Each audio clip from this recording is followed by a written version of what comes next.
Hey, what is up, guys? My name is Versatile. Welcome back to another Gran Turismo video.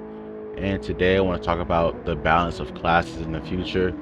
So, in case you guys don't know, the Toyota GT1 was recently added to the Gran Turismo 7 with a new update, and it kind of is the fastest car in a straight line, I believe, topping out a bit under 200 miles an hour without slipstream. But the thing is, it's a bit too fast for Group 1, I mean Group 2, but it's a bit too slow for Group 1.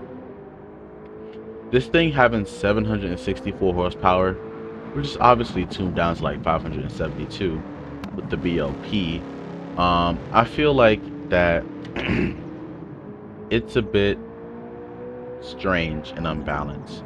I'm not saying that the car is bad. I mean, honestly, I've been wanting the GT1 to return, some other classic cars to return, especially the one I'm driving here, the Corvette C6 race car. I kind of wish that would come back in a full-fledged form, but this isn't about that.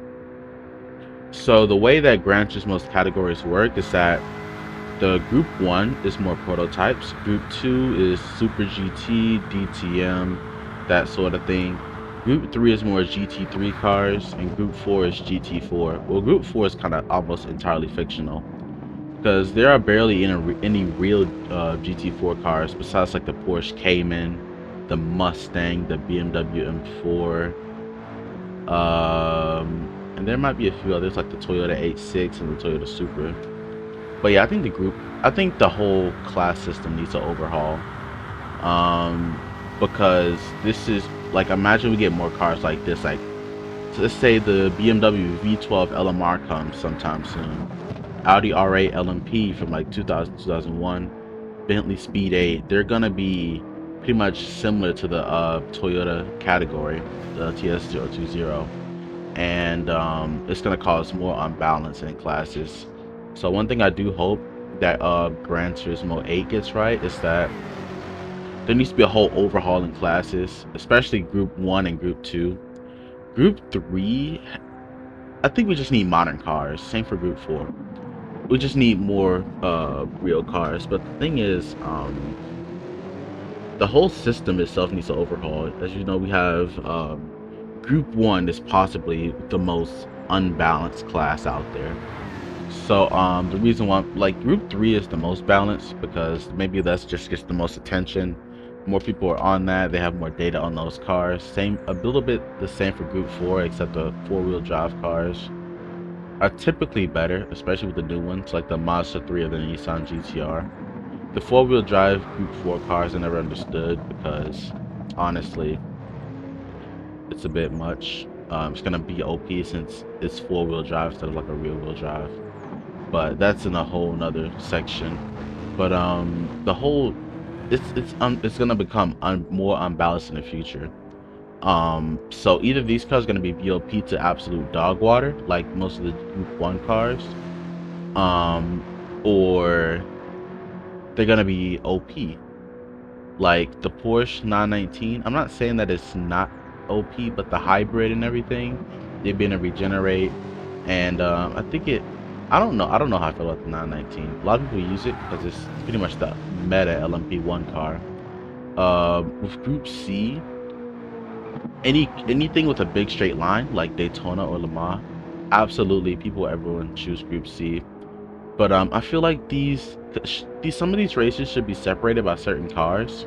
Like, instead of just having a class separation, they should separate it by maybe like a time period. For example, they did this before with the Group 1 car. So that the 919, the TS50, the Audi R18, and the GTR Nismo. I remember they had that in Interlagos, and it was honestly, I think that was a pretty good that's pretty much a pretty good example of me saying that. So I believe if we have like something like Le Mans or Daytona, it should be also car restrictions, like only certain cars can participate. For example, if we ever have a Group 2 at Le Mans, we should have maybe the TS020, the CLK, and the BMW McLaren F1, because to me that makes more sense. I mean, that's just me. And for something like Suzuka, we should have Suzuka or any Japanese track or any technical track like Spa. I mean, I guess both the Super GT slash DTM as well as the old LMGT category can fit. But here's the problem. They're going to start fitting so many types of cars into one category based on quote unquote similar performance. And we're going to have stuff like this where uh GT I won't say GT, but the prototypes and the Le Mans cars mainly. You're gonna have a similar situation. Like I said, let's say if the BMW V12 LMR comes, that's gonna be similar in performance to that Toyota TS 20, and it's gonna be one of those other cars that's either gonna outperform or underperform. But that's pretty much my 2 cents rant here. I think there should be a better class structure, like in Gran Turismo 6. Gran Turismo 6, they had this.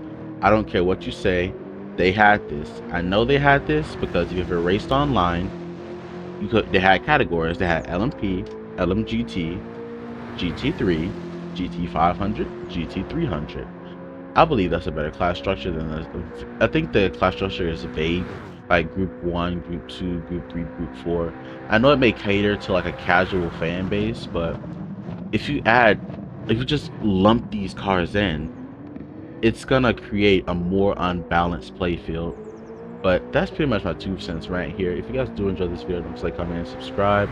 Also, if you do want to see like makeshift race cars like this one, I tried to rebuild the C6R in Gran Turismo 7. If you do want to see stuff like that, then let me know. Don't forget to like, comment, and subscribe. Hope you enjoyed this little rant.